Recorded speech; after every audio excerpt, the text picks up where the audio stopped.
Good morning everyone, সবার কি অবস্থা, কেমন আছো সবাই? আশা করছি সবাই ভালো আছো, সুস্থ আছো। এটা ছিল মহালয়ার সকালের ব্লগ। তো মা যেহেতু এসেছে তাই মাকে নিয়ে সেরকম ভাবে কোথাও বেরোনো হয়নি। তো মহালয়ার সকালবেলা আমার বর্মশাই আমাদেরকে অফার করলো, চলো আজকের ব্রেকফাস্ট খানা বাইরেই করে ফেলি, সুন্দর একটা জায়গা দেখে, তাও আবার 2-3 কিলোমিটার দূরে। এই রেস্টুরেন্ট খানাতে আসার পরে যেখানে গাড়িটা পার্কিং করেছিলাম তার সামনেই ঠিক এরকম দুজন নৃত্যশিল্পীর মূর্তি দেখা গিয়েছিল। তো এই স্ট্যাচুগুলোর সামনে আমরা সবাই মিলে একটু একটু করে ফটো ক্লিক নিয়ে নিলাম।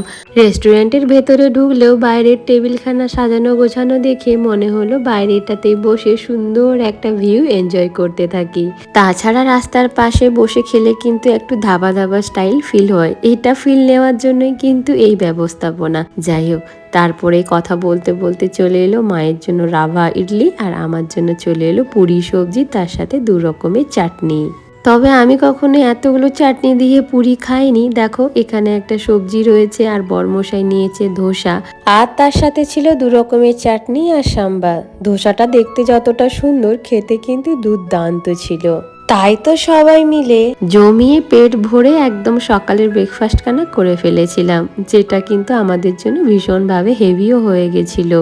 নতুন রেস্টুরেন্টে এসে খাবার দাবারগুলো কিন্তু আমার দারুণ লেগেছে, পুরো অন্যরকম। আর এত রকমের চাটনি দিয়ে খাচ্ছি তো একটু ইউনিক তো লাগবেই। এদিকে দেখো না, বর্মশাই বলছে না আমার ধোসাটাও খাও। ও আর ধোসাটা খেতে পাচ্ছে না, তাই ওর খান থেকেও ভাগ নিয়েছি ধোসার, আমি আর মা। তো যাই হোক, এই পুরি দিয়ে আমি 2 রকমের চাটনি, একটা লঙ্কার চাটনি, একটা ধনেপাতার চাটনি দিয়ে পুরিগুলো বেশ সুন্দরভাবে খেলাম।